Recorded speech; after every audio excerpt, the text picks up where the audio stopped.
to the security of Lebanon, Israel, and the region, as well as Lebanon's sovereignty and the full implementation of Resolution 1701. France will continue its efforts to promote a diplomatic solution. In Yemen, the Houthis must cease their attacks in the Red Sea, which constitute a violation of international law. They must commit in good faith to the peace process under the auspices of the UN Special Envoy.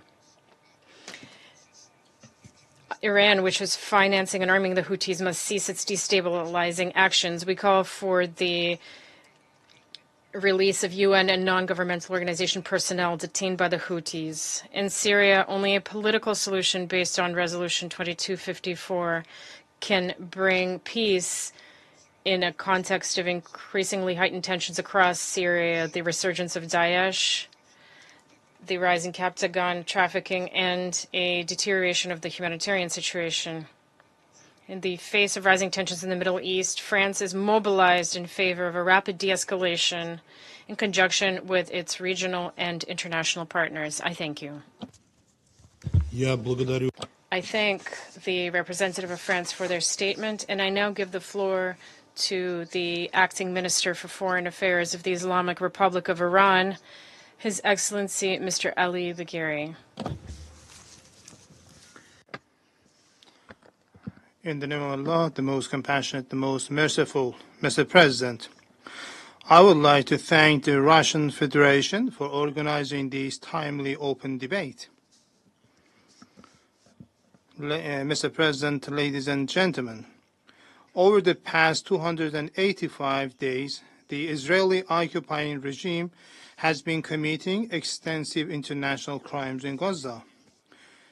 This regime, through a campaign of brutality and terror, continues to massacre innocent people, mostly women and children. In this deadly campaign, about 20 people are killed or injured every hour. The Israeli regime has destroyed over 80% of residential areas and all infrastructure, including hospitals, mosques, churches, educational centers, and historical sites in Gaza. This regime has brutally weaponized starvation as a means of war by blocking the aid routes, bombing the refugee camps in Rafah, and attacking the displaced people in Khan Yunis are just two examples of these recent inhumane crimes. Despite the global condemnation of the genocide and war crimes committed by the Israeli regime in Gaza and the unanimous and united call of the international community for an immediate end to genocide and massacre of Gaza's people, immediate and permanent ceasefire, and delivery of humanitarian aid, which have been reflected in 4 UN Security Council resolutions, numerous statements by international organizations, 3 provisional measures of the ICJ, and widespread protests, the Zionist occupying regime continues its brutal crimes against Palestine with full impunity. Mr. President, distinguished audience, recently, the war-mongering leaders of this regime have been under the illusion that expanding the war to Lebanon can save them from the quagmire of Gaza. This is an absurd and dangerous miscalculation and exacerbates the already chaotic situation in this sensitive region to spiral out of control.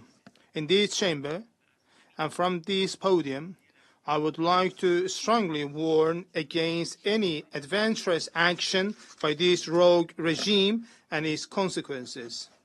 Undoubtedly, any aggression against Lebanon as an independent member state of the United Nations by the Zionist regime will be met with a decisive and disappointing response from the international community, the nations of the region, and the resistance groups. It is evident that the responsibility of the United States as a strategic ally and main supporter of the regime in the region cannot be denied in the face of any potential aggression by the regime against Lebanon. Mr. President, the recent support of the regional countries to the Palestinian resistance stems from the inhumane crimes of the Israeli regime in Gaza, which have been going since 1948. More than 9 months of massive attacks by the Israeli regime on Gaza and the West Bank prove that destruction of the Palestinian resistance and Hamas as a liberation movement established against occupation and aggression is nothing more than an illusion. The support of all the nations of the region and the freedom seekers of the world to the praiseworthy resistance of the Palestinian nation also prove that this nation is not at all alone in realizing its inherent right. Israel is not a legitimate state.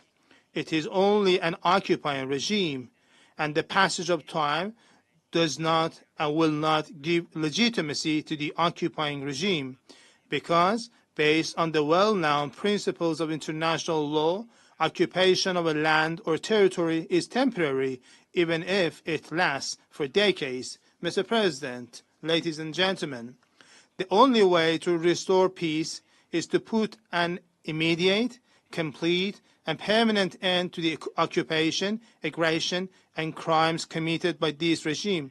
The UN Security Council has the responsibility to achieve this goal, and regrettably, the inaction and inability of the Security Council over the past nearly 8 years has emboldened the Israeli regime to commit more crimes against the oppressed people of Palestine. We strongly call for rectifying these historical failures and fulfilling the Council's legal, political, and human duty, especially by permanent members of the UN Security Council. In this context, the responsibility of the United States is even heavier.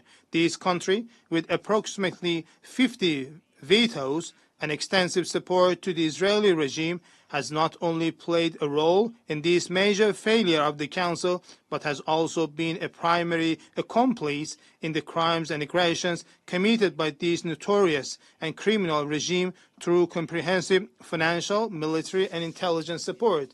Therefore, the U.S. claim to promote peace and stability in the region and its mediating efforts to establish a ceasefire are hypocritical.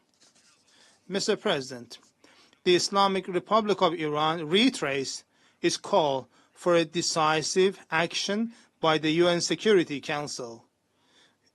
We urge this Council to take the necessary measures based on its duties under the United Nations Charter, including adopting a comprehensive and legally binding resolution under Chapter 7 of the UN Charter to compel the Israeli regime to immediately and unconditionally end genocide and aggression against Gaza, implement a permanent ceasefire in Gaza, and open border crossings for the rapid and unhindered delivery of humanitarian aid.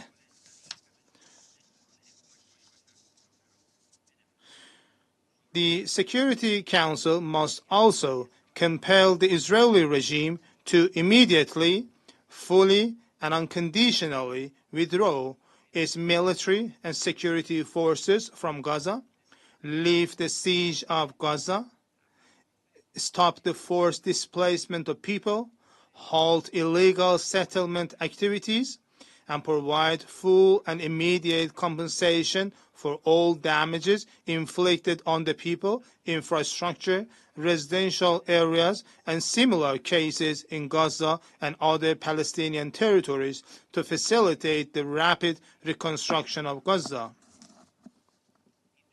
This regime must also withdraw from all occupied Palestinian, Syrian, and Lebanese territories and refrain from any military attacks on Lebanon or other countries in the region. Furthermore, the international community and competent international organizations must ensure that all the commanders, perpetrators, and supporters of Israel's crimes in Gaza and other Palestinian territories are prosecuted and punished. The Islamic Republic of Iran has always been a positive element in regional developments, stabilizing sustainable peace and security, including the fight against terrorism. In contrast, the Israeli regime has been the main source of regional insecurity, and the malicious activities of this regime have always posed a serious threat to regional and global peace and security. The nature and essence of the occupying Israeli regime are based on aggression, occupation, terror, and genocide. This regime and its notorious prime minister, for whom the ICC has requested an arrest warrant on charges of war crimes, have always attempted to accuse others by resorting to a campaign of lies and misinformation.